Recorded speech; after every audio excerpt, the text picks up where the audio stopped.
Debout Congolais, unis par le sang, unis dans l'effort pour l'indépendance. Bienvenue dans GCAM Télévision, fidèles abonnés, chers internautes, na Pesibino, partout aux Akolandabiso à travers République démocratique du Congo, à travers le monde entier, na Pesibino Matondo Mingi pour la fidélité, na bino pe confiance renouvelée. Na etando oyo ya GCAM Télévision Bendele Koyate, on reste ensemble FARDC na motema wazalendo na motema boyi malamu ke samba olunga kotaka émission te sans ko interpeller ba commun de mortels justice ya nzambe irataka moto te justice ya nzambe moto moko te aishapaka na contrôle nango elingi koloba ke malamu nyonso to pe mabe tozo sala eza semence tango zo sala mabe okanisi biso tozo mona yo te yeba eza na liso invisible eza komona yo soki ofuti yango na se ya moyo yo te yeba même dans l'au-delà tu finiras par les payer au sala mabe na nkuku lelo récompense ebimi na mpoisa komituna te uti wapi ezali mabe yo lona eza pe tard te pour changer ezaka libanga ya molili soko se sentir concerné bongola bizali na yo tala sima zonga moto. Actualité na biso na République démocratique du Congo ezali toujours dominé, très dominé même par les résultats des élections législatives. Déjà ko banda na députation nationale ya ko sepela bazali ko sepela ya mawape bazali kolila.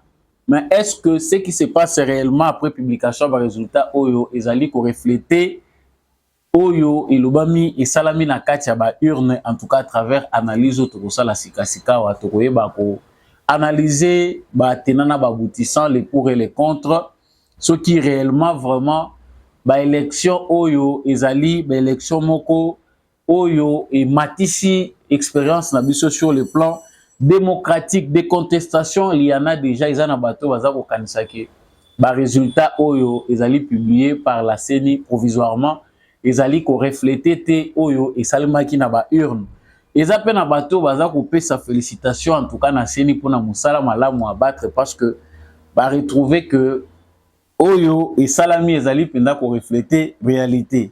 Nous allons parler des grands absents bato yo bazalaki na hémicycle babwakami libanda. Nous allons parler vraiment de l'UDPS, parti présidentiel qui passe en première position, c'est désormais la première force politique de la République démocratique du Congo, avec 69 sièges, suivi de l'UNC de Vital Kamerhe, suivi aussi de l'AFDC de Modeste Bahati, vient enfin en dernière position, presque en dernière position, les MLC de Jean-Pierre Bemba, après c'est l'ensemble de Moïse Katumbi, qui vraiment nous montre ces paysages, de que vraiment majorité ezali très écrasante pour la union sacrée, l'opposition risque de ne pas exister.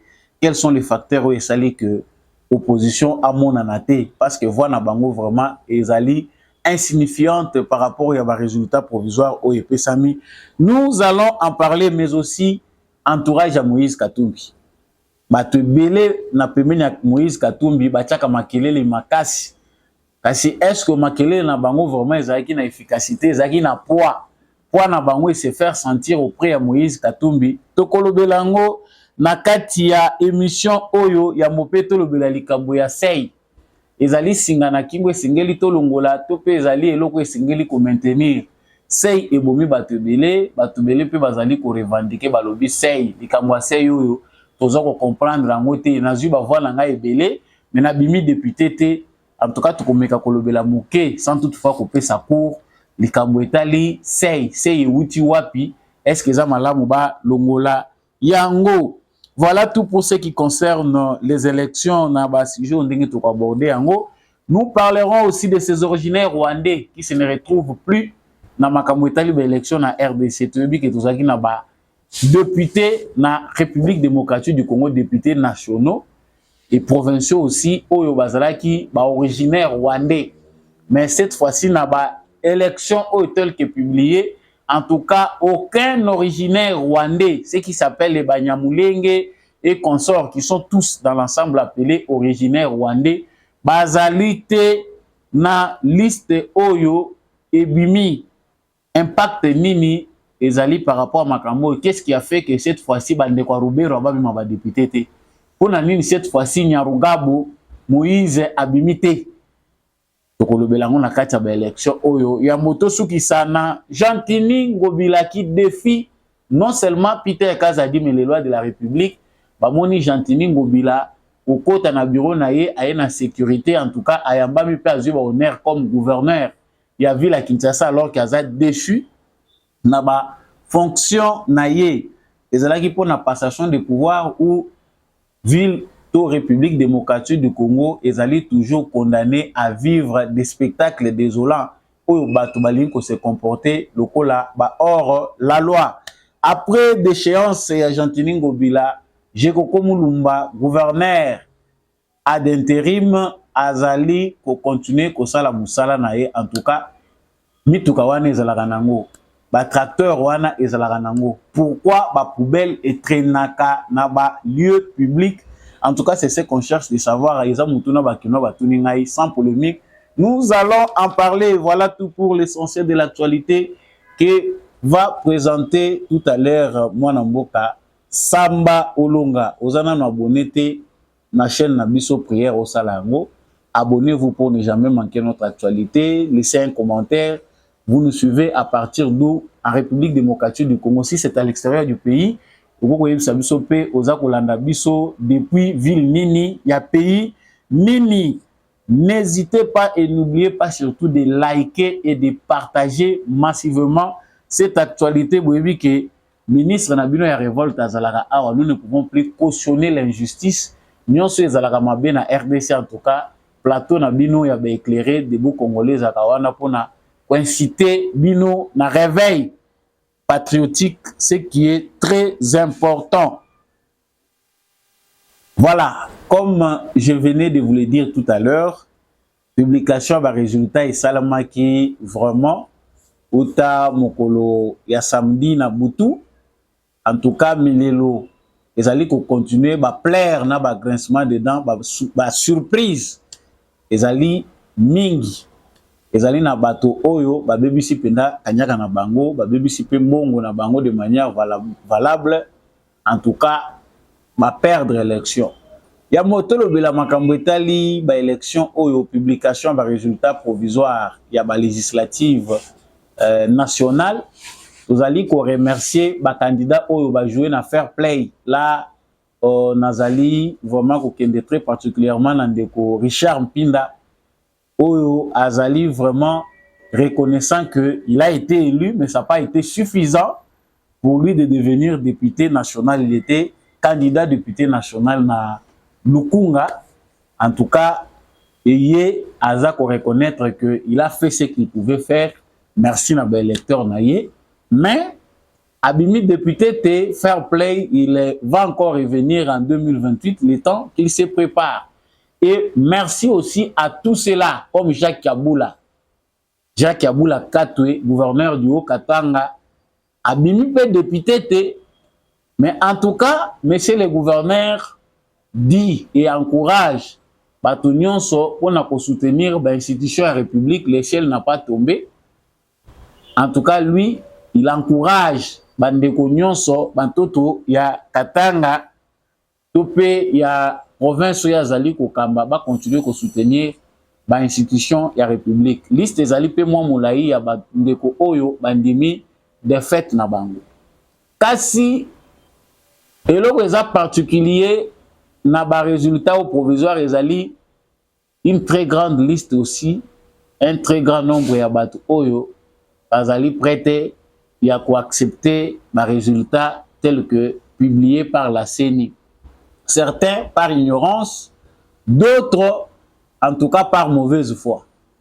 Quand on parle de l'ignorance, on parle du problème du seuil électoral. Parce que seuil oyo, ils ont tout ba député au bazalaka eli, soko tuni a expliquer yo, likamwa seuil eza ndenge nini, akoyebisa yo te akoka expliquer eloko moko te. Souvent, la plupart des gens qui sont élus sur base du seuil électoral ne maîtrisent pas les informations nécessaires concernant la politique du seuil dans l'élection à République démocratique du Congo. Les autres, c'est par mauvaise foi pour décrédibiliser la CENI. Faire de sorte que Balobake CENI est allé à la base de la catastrophe. Les élections n'ont pas été bien organisées. En tout cas, ils doivent incriminer la CENI et son président parce que ça sera au profit de tous. Voilà des catégories que nous retrouvons. Il y a Makambo Eleki na ba élection dengue et salami de manière générale. En tout cas, c'est ni pas azali ko décrier ba tu as mauvaise foi.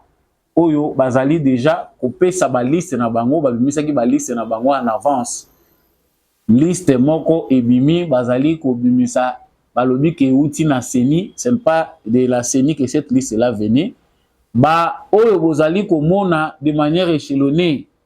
Ezali publication à CENI, ezali na so ya CENI na Senango. C'est-à-dire circonscription électorale par circonscription électorale, province par province, la CENI a publié les résultats. Les résultats publiés par la CENI, tout le monde UDPS Tshisekedi. Et ça, en tête, il y a ma partie où il y a atteindre seuil avec 69 députés. En tout cas, c'est un très grand exploit si on doit d'abord s'arrêter là pour commenter. Et ça, grand exploit pour l'UDPS parce que l'effectif a doublé. Et vraiment, pour certains, il faut féliciter Augustin Kabouya que l'UDPS a quand même atteint ces nombres-là, 69 députés, ils ont belé.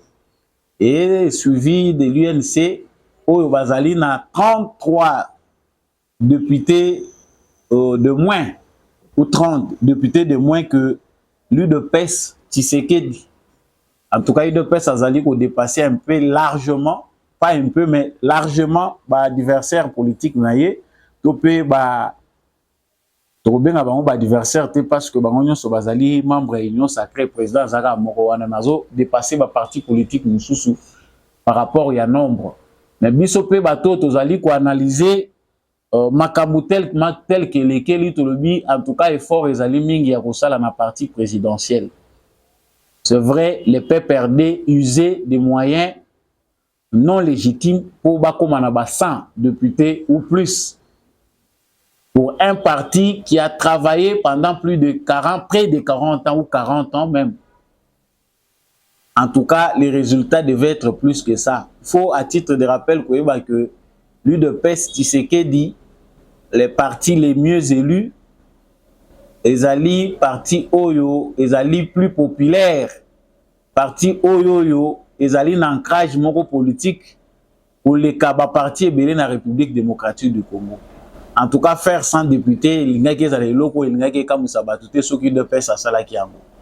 Mais les appels importants, tout le bilan pour Batu Oyo, Bazali, pour gérer parti UDPS, Bazwa, au sérieux les Cambodges.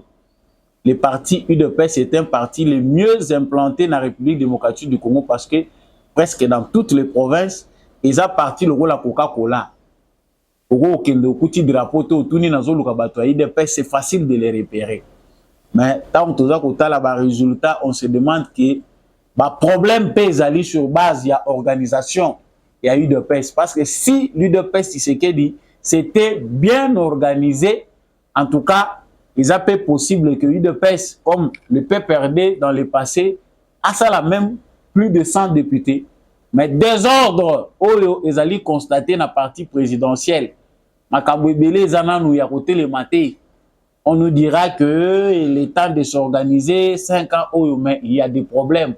Ce n'est pas le temps ni les lieux d'en parler, mais les alliés peu importants, il faut souligner que le parti présidentiel, il faut, et ça là-bas, effort mingi, pour premièrement, pour identifier dans le lingue à malam, cadre oyo d'office du sommet à la base, kokozala, pour représenter parti dans le lingue à malam. Dans la zone où il y a des personnes, nous avons un événement qui na Katanga. Nous avons un bateau qui se disent militants de l'UDPS, mais qui vont s'aimer les désordres.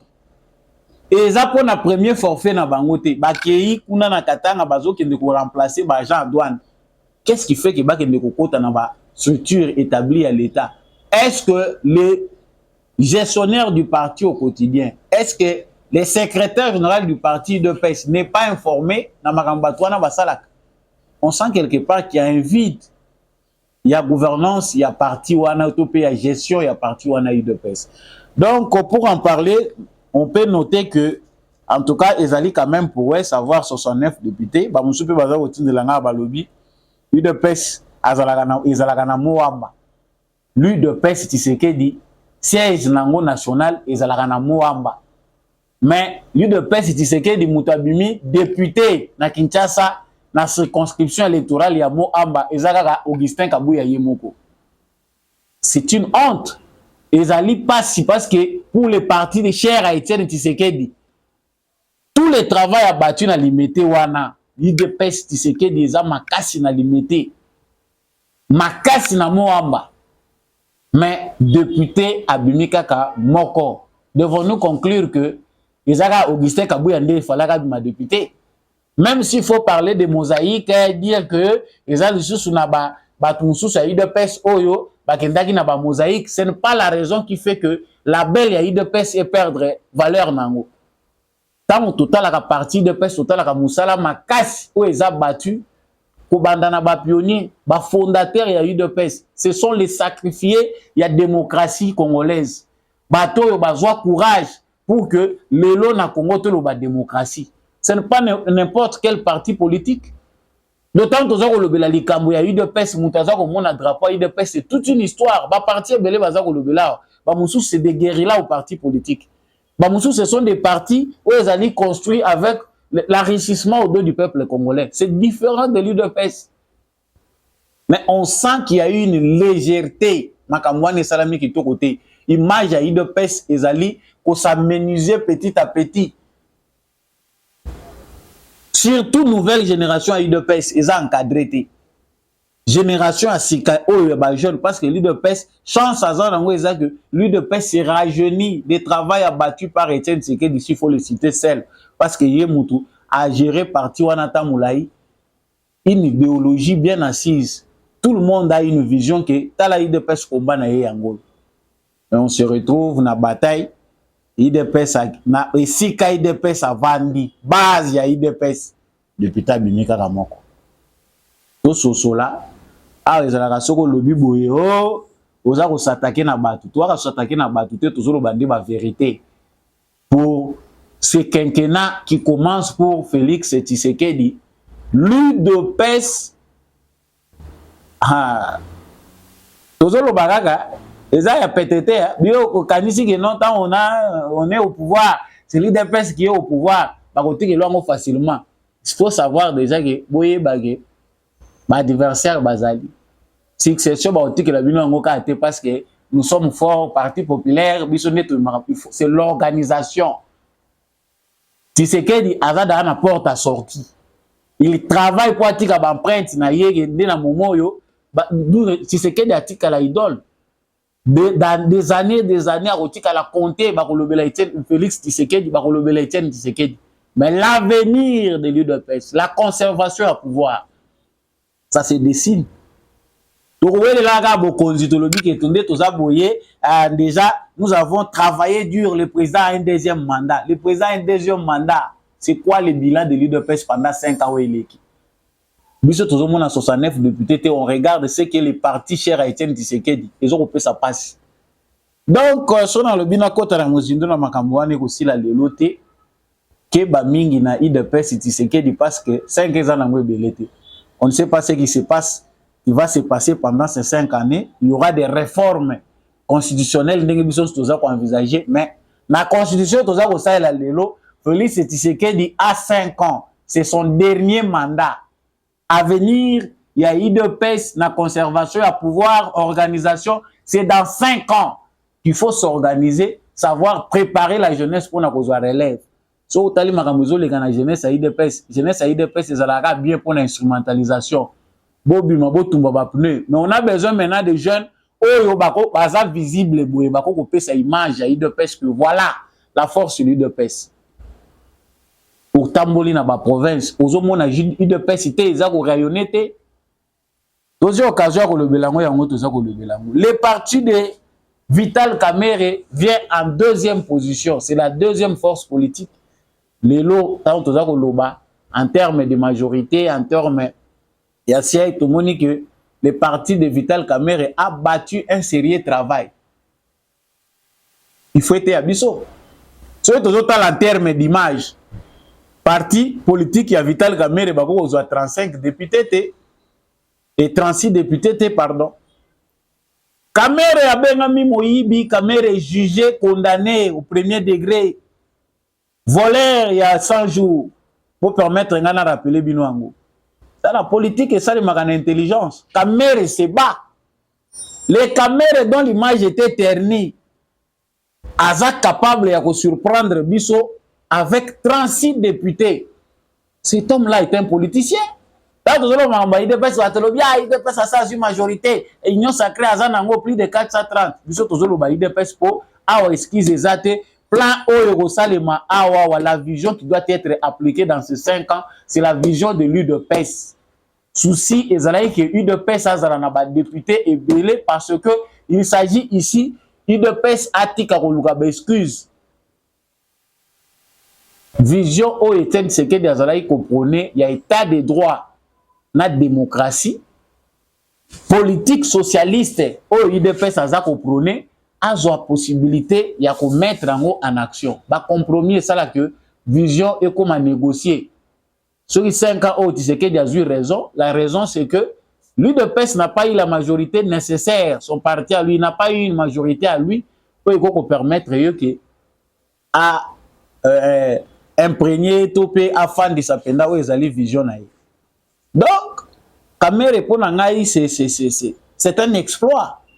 Et s'il faut aller à Zape Nakati pe wana na ba regroupement pe OYP à Zako contrôler. Bien que son fidèle, moi na yeo azane pembe ni Beli Kambale abimi député, on ne sait pas quand il va introduire les recours ou pas, c'est qu'il sera son sort. Mais 36 députés, ils se sont battus. Ils se sont bien battus. S'il faut regarder en termes d'image, Monique ya solo bazaba travailler à terrain. L'idée PES doit sortir des sentiers battus. Parce que l'espoir du peuple congolais repose dans le combat wana. Et ça combat où va partir nyonso soki lelo baza ko beta tolo c'est à cause de l'UDPS. Mais il faut pas prendre les acquis que parti les plus populaires, parti les alakana batebele soki c'est ko mana balabala, ce n'est pas ça qui fait que quelqu'un soit élu. Il faut un travail de fond, avoir des leaders bien identifiés. Na IDPS ezaka ko bundana ko zongisa baninga sima a oyo seulement na moni azama yele seka linga ko zo place nanga les mettre de côté. Voilà ce qui tue le parti présidentiel. Beaucoup excusez nga soki lelo na lotela ki penda makambo IDPS na za ko zongela mingi. C'est parce que la tête c'est la vision de l'IDPS Félix Tshisekedi. On avait vraiment le souci d'avoir 100 députés propres sang. Il y a école il y a Tshisekedi. Batika kopé ça ba raison. C'est vrai que mosaïque ezali koti na kata ba mosaïque l'image ya UDPS. Mutami sato tomoni awa FDC ya Modeste Bahati baza na moi chute libre parce que de 35 bazaki na 42 ba komi na 35 en tout cas ils ont perdu 6 sièges par rapport ya effectif au bazalaki nango na législature oyo et outil Kosila. Donc pour Nabango, image est en baisse. Donc Modeste Bahati à perdre quand même une certaine influence suite à la présence il y a acteurs moussous sur le terrain. Donc à Matite à Kiti. Donc Yemoronde Mutakumituna tina nini saliki azonga. Donc de manière générale MLCP a Zonga a commis à 19. Les MLC, il y a Jean-Pierre Bemba Gombo lui-même n'a pas postulé. Et tant que nous comme en souka, tout le monde ensemble, il y a Moïse Katumbi, na côté le Mananouana, base ya opposition, ba kota na élection. Ensemble à Moïse Katumbi, bazuka ka 18 députés nationaux, ceux qui bazuna regroupement mon ils approchent na bango, ils sont dans les 21 députés nationaux.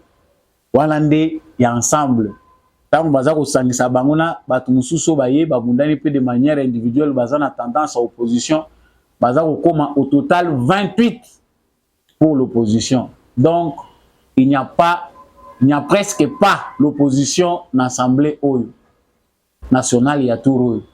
C'est-à-dire, si les gens ont l'amour du pays, la réforme de fond où ils ont envisagé, il faut vraiment et salement, sans contestation, parce que tu dis que le peuple a dans Simawan. Mais le Kokatumbi se pensait entouré. Ta bazolo banabino ke kotambola kozala pe l'entourage ya bato ya bien eza kitoko makasi. Mais Katumbi na logique ne ya commerçant amonaki que tout est achetable. Ta on toza ko loba awa bilongo boza ko mona na télévision trikoni toza na suite. Kamitatu Olivier, monsieur le professeur, dictionnaire à la rousse eza mobimba na munoko papa na biso wana. Tuyo ki sangote. Dominique Munongo na yebité. Mike Mukebali, bien qu'emprisonné, a postulé 0. Daniel Safou, là où moi j'ai loué le Seigneur. Parce que c'est ridicule. Tant que nous avons une assemblée, oh, biso tozoa ki tozana Daniel Safou. Député à Sony, communicateur, il y a parti ensemble, il y a Moïse Katumbi.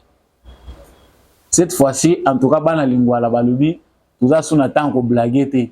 Il s'agit de l'avenir, ba écarté, ba Patrick Lokala, ba Paulette Kimuntu et Francis Kalombo, l'homme de jet privé. Au moins na simananga aw, ba jet privé.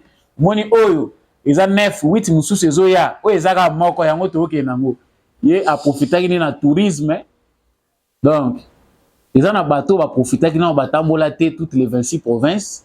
Va profiter que avec Moïse Katumbi possibilité zato ça la tourisme va bénéficier les grands perdants ce n'est pas bango balana ba on a besoin ba comme ba député té pour ba yeba pe ba comme ba député té mais ils ont profité perdant awa kombone Katumbi c'est lui celle qui sait voir source ya ba mbongo na ye na ndenge perte salami wana parce que abimisa ki cette fois-ci nyon sauté agiraki pena poche ne malamu ba musupe bazelaki mbongo na Kinshasa ba moni yangote ba pancarte zalaki ya koluka ebele bakokaki ko sala campagne ndenge sengela kité.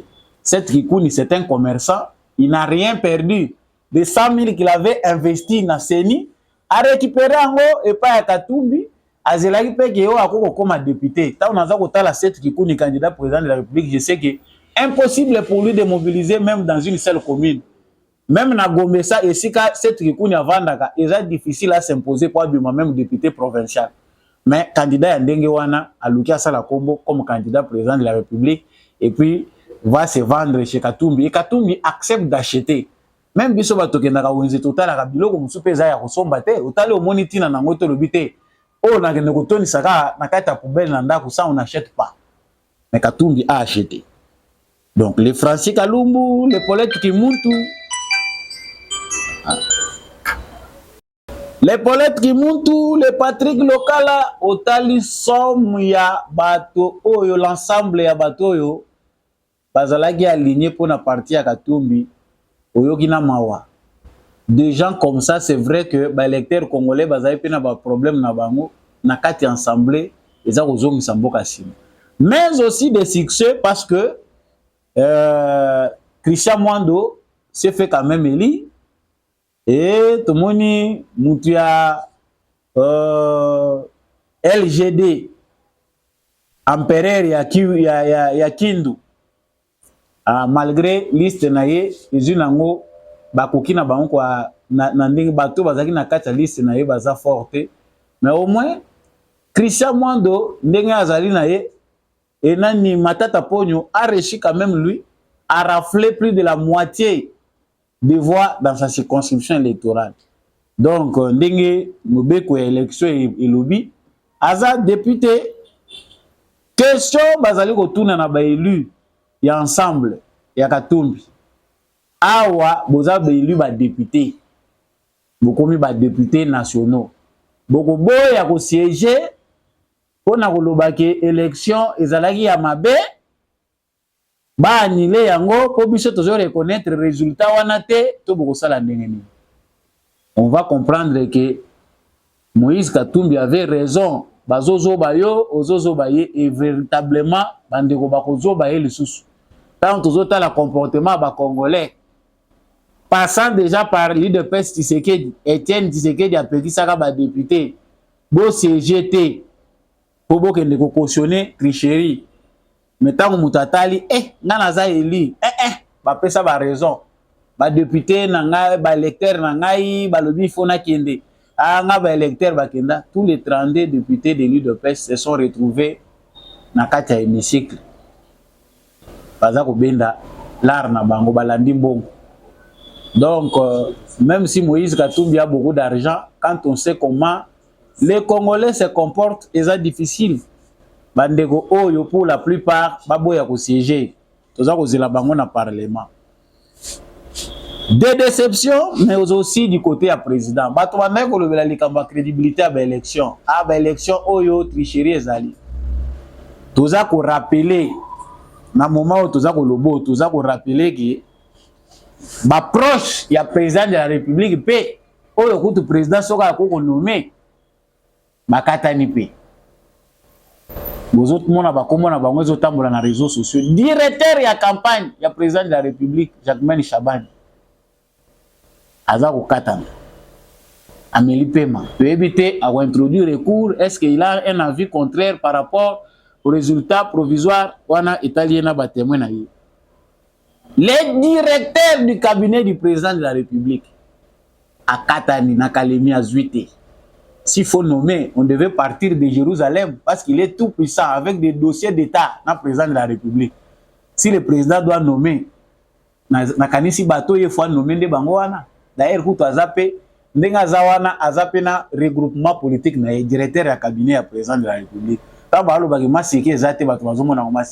La nièce du président de la République, Roselyne Mbom, na ville en Boujmaï, à Katane, à Zuité, dans la députation nationale. S'il faut nommer, vous pensez que Aza très direct, très proche pour nous nommer les frères de la première dame à Katane, Christian Yakeru. Vous pensez que s'il faut nommer, ben, il nommer été. Donc, il y a des gens, même si Jésus lui-même serait le président de la CENI, on dit que résultat. Pourquoi? Parce que dans Mituna Bango, on va préparer un scénario outre les élections. Les élections, elles allaient les sabato, les élections, elles allaient les sabato. Pour nous qui observons ce qui s'est passé, c'est vrai, Marie Jaberrer, Ezali, dans tout ce qui a été fait comme résultat provisoire. Batu Oyo va constater que l'erreur est ali. L'erreur est humaine. Mais nous regardons le travail de manière générale. Papa Kadima, félicitations à eux. Le parti présidentiel a été le premier à être sanctionné. 12 députés, il y a eu de pèse. Longola qui bango na kata ba liste. Pour les Kambouya. Tricherie 12. Tu es le sous au moni tant que tu as autant à bazolo ba député moni de pèse à 69. S'il faut nommer, est-ce que wana ezali nombre à ba député va ko pèse na IDPS? S'il faut nommer, IDPS va ko pèse même 150 et ça sera acceptable. Et goleka. Ndenge pepe da ba na ko nommer ba oya yi. Mais bon moni bazui 69 députés. Et c'est vrai dans ces élections des têtes sont tombées. Bakolela na bango mais okolela yo na nani tokomesana kaka ndenge comme d'habitude des alaka. Ah batu bakotumba bapine bakosilika. La seule voie la plus meilleure c'est de respecter la justice congolaise, aller à la cour constitutionnelle avec ses preuves. Ezali penelo ko monsieur ezoboma bandeko na biso mususu ignorance. Vous voulez devenir député, commencez par bien vous informer. C'est-à-dire recevoir les informations liées d'abord à l'élection d'un député national ou provincial. C'est ezalaka nini benga professeur moko ya sciences politiques benga ndeko moko ayebi malamu likambo ya sei a expliquer yo ndenge makambo elekaka. Non.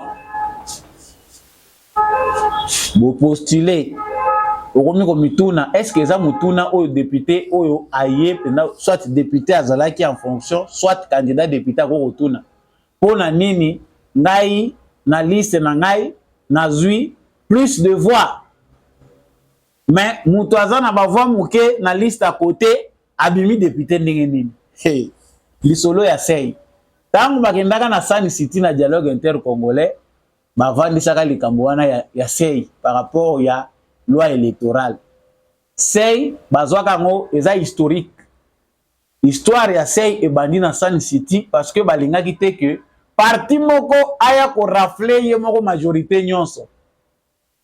C'est ça pour éviter que bayebaki déjà que muto aza na pouvoir na muto akoko ça il a abus. Il faut compliquer le jeu de sorte que mutu moko te akende ko s'arroger hein akende ko créer une arrogance na nyonso ami bimisa ye moko majoritaire. Il faut ko tcha sei po calculer ezala de sorte que batu bazala regrouper et permettre que batu nyonso ba contribuer na jeu politique. Ce qui batiaki que majorité kaka simple ou bimi na ebele yo leki ah elinga ke pe ça peut pas si makasi parce que ba parti wana moko moko ba koki bango moko moni kaka bazui ba majorité balandani 3 ou 4 partis politiques et si les restes sont exclus. L'essai est fait pour aussi encourager les minorités. Il faut que les minorités soient là pour que moi kosangana wana et peut s'agir démocratique. Mais il se fait aussi que, sur base de notre expérience des élections, c'est comme Amabé, à un moment, mais peut-être un moment où Tozali, nous avons constaté que c'est malade parce que Moutoua Sali est fort naïe, Abundi, Azu Bavoa naïe belé, mais c'est et Kapiye. Nakati a liste nayo, yo zuna o Bavoa et belé. Oh, logiquement, ce que vous avez na liste, moko bolinga ou ma député. Mais le fait que tant bazako ça la somme ya ba voix na liste na bino nyonso bozali ko atteindre c'est-à-dire 1% ya ba suffrage na kati ya ba suffrage wana bazozela 1% na bino bo atteindre yango te c'est fini au final ni malgré yo ba voix na yo ba exploit na yo osali wana l'exception c'est que ceux qui mutuye moko individu lokola matata poni azui plus de la moitié ya ba voix, c'est-à-dire atteindre c'est pas les kiango. Ah, OK. C'est cet individu là comprend. Loko la matata ponyo ba retirer parce que la liste na ye wana ba musuba kokakite mais ye batali ba voix azui, c'est-à-dire la moitié plus de la moitié na kindu. Kuna bango bandimi na bango empereur Bukanga Lonzo mutalona kama sangu abuki université na kindu azane roi. Bande kwa kindu basepeli na bango on peut essayer de voir pour continuer à koyiba atongela bango ba université. Donc l'ignorance aussi fait partie des contestations électorales. Ezala bandeko oyo ba s'informer mingi te par ignorance ba kosala ba makambo oyo ezali yango te. Mais élection était ibiso. Donc l'union sacrée Félix Tshisekedi n'a pas un problème pour cette fois-ci avoir une majorité où ils ont permettre qu'il a travaillé ndenge lingi. Opposition ya malunga ekozalate pourquoi parce que bakabiliste bandimi na bango koyoka vena biso ya mandefu aza lokola nga président honoraire Joseph Kabila. Balobi bo participer te na élection. Bo participer te na élection, il faut tout boycotter. Basali boycott, celui qui part à la chasse perd sa place. Le fait que Baza absent, il peut si chance na bateau Basali, badondo na bango. Outre l'absence de certains kabilistes qui n'ont pas participé, baboy na bango koya kokufa na mort subite, il y a aussi la faiblesse, une opposition faible. Moïse Katumbi, malgré makelele na yenyon soazako tcha, il a perdu à longueur de 70 député Oya Zouaki, na 2018, va se retrouver na 18, il n'y a pas pour ensemble. Crise, il y a confiance, c'est-à-dire, Bazako Sala Poité face à Félix Tshisekedi.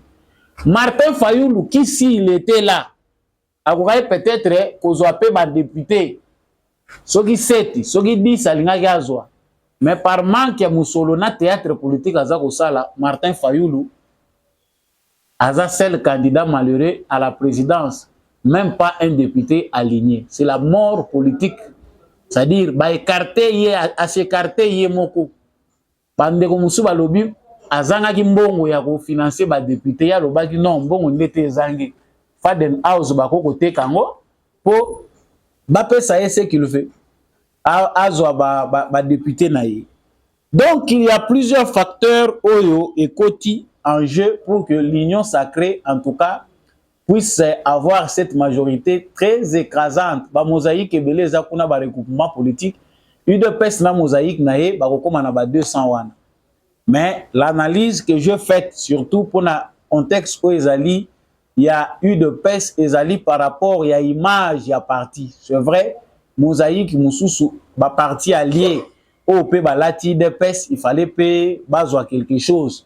Mais l'UDPS à lui seul il faut à confirmer présence naïe pour pérenniser la vision, l'idéologie laissée par Etienne Tshisekedi. Donc, la contestation à Bisso et Salima Ndingezo continue ko Salima Nango, mais Ezali peut passer. L'autre élément, Ezali très important à soulever qui a un sommaire, Ezali originaire du Rwanda. Biso Banyamulenge, Biso les Hutus congolais, Biso les Tutsis congolais. Cette fois-ci, monsieur Nyarugabo, je ne sais pas s'il était candidat. En tout cas, Bamoussous va s'abstenir, Bangomoko va yebi que na ba vraies élections, moyen rwandais azala voter na ba congolais zate. L'aventure électorale qui a fait de monsieur Rouberwa et côté ici bango na kati ba institution, ezali yangote. Banyarugabo bazalaki élu par qui? Nani azalaki ko voter bango. En tout cas, les élections étaient libres. Il y a eu des Congolais d'origine rwandaise qui ont aussi participé aux élections, mais cette fois-ci, zéro. Attendons-nous et Sengeli Toyeba que lokola cette fois-ci, outre les Kabylistes qui sont habitués à être nommés, Rwandais wana ba infiltré wana o bazalaka na habitude ya kozala nommé parce que ndeko na bango Kabila zaye ko faciliter bango. Nous devons nous attendre à les voir rejoindre la brousse. Pour la plupart, penser na bango politique ezali ko faire avancer Congo te. Penser na bango ezali plus ya hégémonie na bango mabele oyo bango bazali ko réclamer. Ils n'ont rien de congolais, ils n'ont pas le souci que Congo est comme un état de droit stable. Non. Ils sont loyaux au Rwanda. Mais bazana audace bamusu bazako la biso balobi, c'est une discrimination. Tout moni que cette fois-ci l'élection ezako salema, tout moni banyamulenge bazate, c'est une exclusion, ces élections sont tout sauf inclusif. Inclusion est la kisi que tous ba Rwandais to nommé bango na ba institution. Ndenge bozana ba généraux ebele wana. Hein? Ethnie o ezali même pas 1% de la population congolaise. Mais ils ont se retrouver na ba généraux ko le kabikolo nyonso ya République démocratique du Congo. Batika bino, bo continuer le sous ko ba nommer bino ba député. Non. Ceux qui bolé quitter les Congolais se méfient des rwandophones. Et vraiment ce qu'on peut saluer de ces élections, c'est que les Congolais aussi ont repris le contrôle de leur pays. Voilà ce qui est de très important. C'est vu qu'en tout cas, l'actualité est très abondante. Nous allons continuer à commenter, continuer à commenter l'actualité na biso. Tosuki awa na point moko est très important. Monsieur Ngobila, gouverneur déchu, a zongi na hôtel de ville. Avec la sécurité, tous les honneurs étaient à lui. Natiki bino bolanda vidéo wana simatozongi.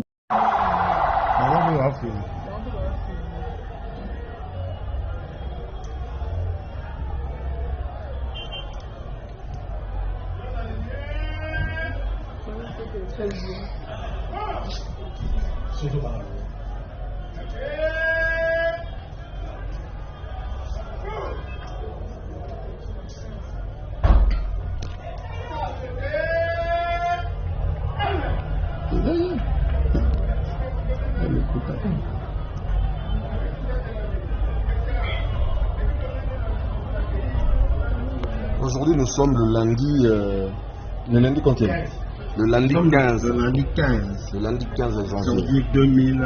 Voilà que M. Ngobila est accueilli comme gouverneur de la ville-province de Kinshasa. Autant, Malgré la suspension,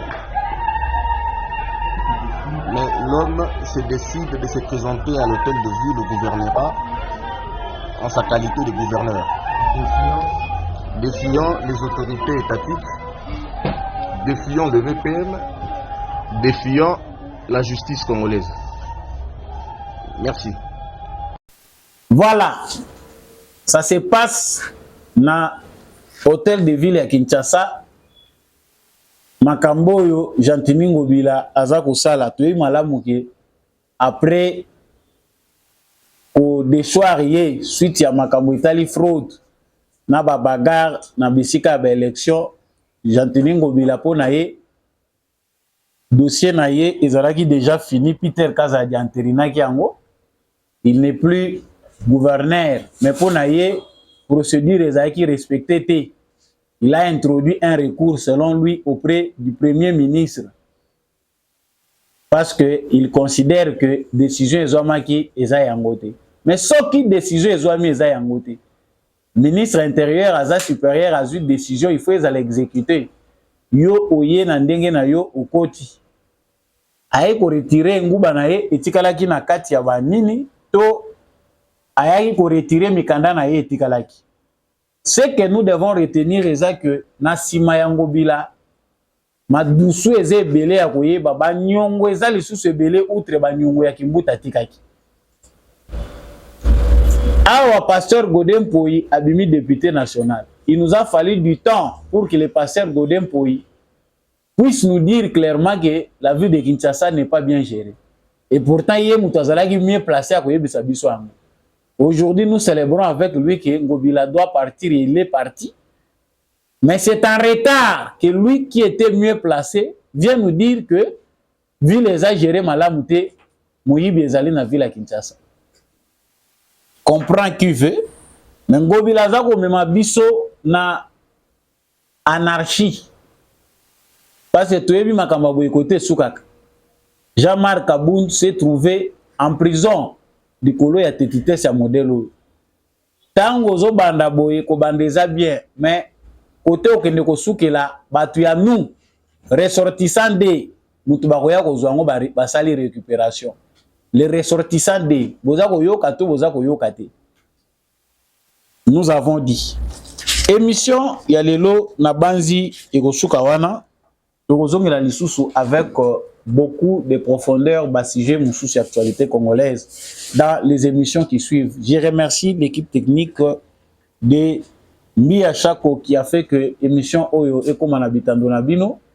Je remercie et encourage également l'apôtre Gérard Kabea qui est déçu des résultats. Il y a une élection dans législative avec tous les encouragements possibles. Encourager pe bandeko nyonso Oyo bazali na ba recours auprès de la Cour constitutionnelle de le faire selon la procédure dans le respect des lois de la République. Aussi, je partage aussi ce même sentiment avec Jeko Béa, candidat à la députation nationale na Moamba, qui pense que les résultats publiés par la CENI, les alliés qui reflétaient te oyo, les alliés réalité. Nous l'encourageons aussi à suivre la voie de la Cour constitutionnelle en attendant que la justice fasse son travail. Merci à tous les élus. Bandeko Union Sobozali élus sur toute l'étendue du territoire national. Ils ont privilège. Autant molagana policier parce que vous avez 477. Les 477, vous voyez que c'est 477 policiers. Ils ont en charge na bino. Ba mususu bazala kakutu kozwa plus pour ceux qui sont président de l'Assemblée nationale. Excuse na bureau. Ça dit qu'on a plus de 600, voire plus de 500 si je n'abuse pas. Oyo, bakozala pona ko sécuriser bino. Eza privilège le peuple congolais veut voir clair.